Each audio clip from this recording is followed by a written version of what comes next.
So lately, we've seen news headline after news headline after news headline about women being assaulted, women being harmed, and it seems like it's coming from every sector of society.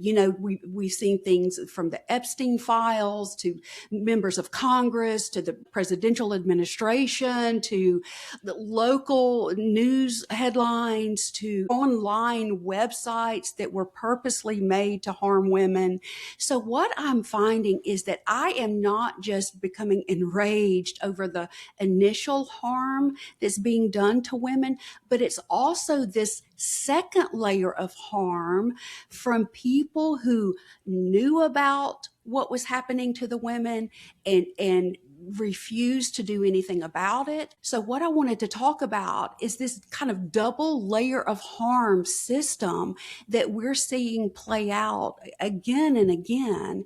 This is so interesting to go ahead and name this. And so breaking it down, what you're saying, Mom, is that the first layer of harm is the harm experienced. When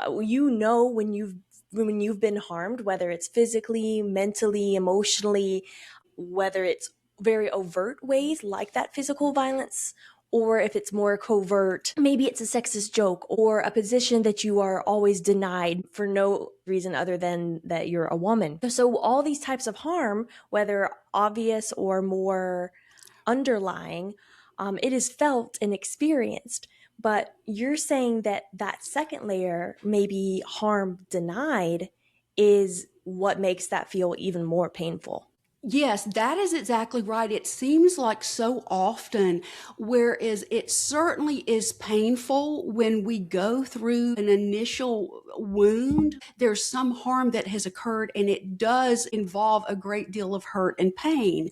But what we can often find is that when the person who's been wounded tries to share that experience with others, others who should care, others who should be in a position to support, when that person's story is discounted or, said, oh, it's not that bad, or somehow excused in some way, that level of harm really compounds to make the situation so much worse. That second layer of harm can be deeply damaging to where the woman really feels like they've got nowhere to turn, because where you would go to share, I've been hurt in this way, this is what happened to me. Well, if you are discounted and you are not believed, well, then what that does is isolate that woman in that painful moment. This second layer of harm can do immense damage on top of that initial pain that was from the start. There are a few different ways that this second layer can present itself. It might be, like you said, kind of minimizing, saying, oh, it's not that bad. It may be an all right denial, like that doesn't happen anymore, or that's in the past. Or even worse is some kind of justification of like, well, that's just how things are, and that's how it's gonna be. Whether it's men saying it or sometimes women saying it too, who have internalized this misogyny, it keeps the system and the cycle going. So this level 2 of Yeah. harm denied allows the level 1 of harm experienced to continue, because there's nobody breaking out of the cycle and saying, this is not acceptable, or saying, I'm going to listen to you and your pain because this needs to be acknowledged. And so we're in a lot of ways just trapped in this cycle of harm experienced, harm denied over and over again. And it would take something different to get out of that. That's such an important insight, because what you're saying about the cycle that just perpetuates itself, it really is kind of the stuck place that it feels like, the patriarchal, misogynistic system kind of entails. It's like when men who do this level of harm and then women find that, well, their story is not believed. So now more men feel empowered to do that type of initial harm again. So it really is, you can see how the cycle, unless something steps in to be done differently, here's a cycle that really just kind of goes on and on. Something that you and I have talked about before is that this system of harm is propped up because no changes happen and it self-perpetuates But really, the people who benefit from the system are very few. It is only certain people in the very top with the most power who benefit, while everybody else is just harmed by it, including men and including women. So it's all, none of us are benefiting from this misogynistic structure in society. What kind of things can we do ourselves to break out of that and not continue the cycle that it feels like in many ways we've been stuck in for millennia? Yes, I think it feels so good in some ways that so much is being written about this patriarchal system now.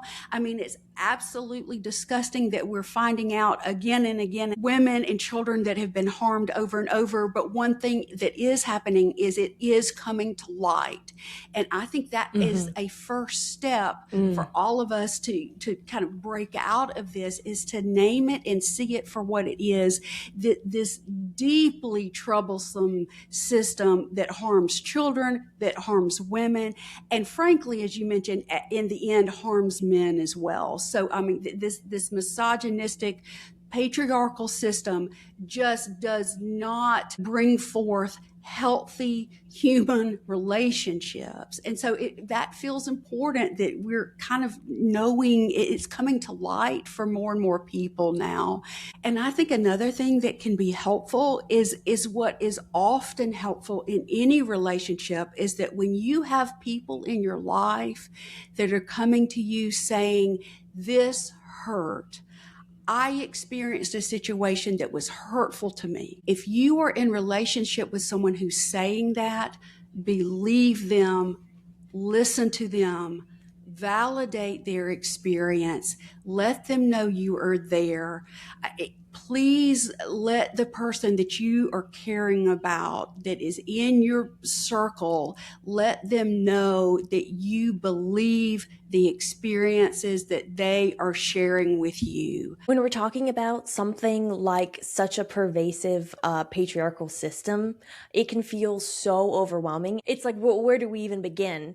But what you've said about Yeah, starting small and looking yeah, that's to right. your own daily experiences, looking to the people in your life who come to you and share what they have experienced, those are the chances that you were talking about to be in better relationship with others and to believe people and validate them.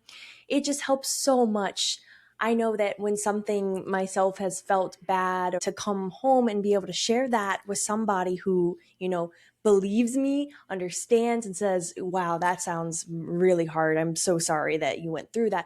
That can make it easier to just go on to the next day, to be believed. It can really uplift you and make everything feel not so heavy. We talk about so often that sometimes going through a hard thing, while yes, it's hard, what's really even more difficult is going through it alone.